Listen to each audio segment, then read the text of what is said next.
आज मन में विचार आया कि क्यों ना आपके समक्ष सनकादि मुनि ने भागवत कथा की क्या महिमा बताते हैं।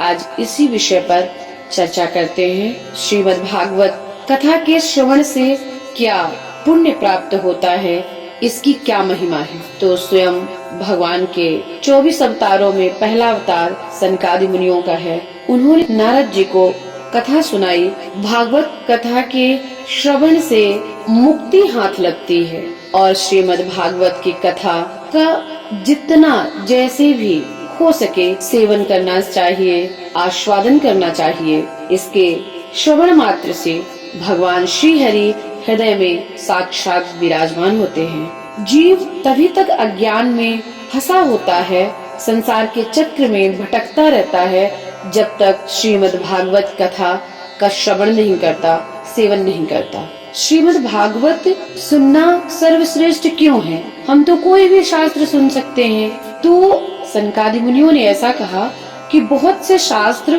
पुराण सुनने से भ्रम होता है। एक तर्क होगा, एक भ्रम होगा, एक प्रश्न होगा, फिर उसके ऊपर दूसरा तर्क निकलेगा, फिर कुतर्क निकलेगा। लेकिन श्रीमद् भागवत के कथा के श्रवण से सारे तर्क वितर्क कुतर्क सब नष्ट हो जाते हैं और सच्चे ज्ञान की प्राप्ति होती है। और मुक्ति देने के लिए तो एकमात्र भागवत शास्त्र ही है, भागवत कथा ही है जो मुक्ति प्रदान कर सकती है।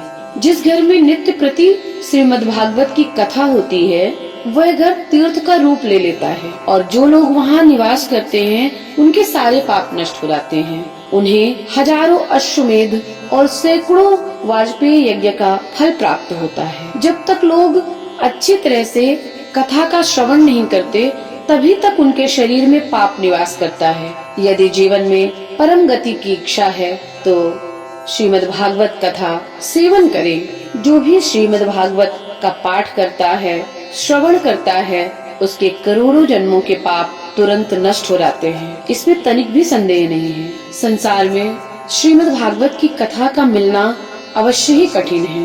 जब करोड़ों जन्मों का पुण्य उदय होता है तभी हमें श्रीमद् भागवत कथा प्राप्त होती है, श्रवण करने का मौका मिलता है। इसलिए हमें प्रयत्न पूर्वक कथा का श्रवण करना चाहिए, क्योंकि कलयुग में बहुत दिनों तक चित्त की वृत्तियों को वश में रखना, नियम में बंधे रहना बड़ा कठिन होता है।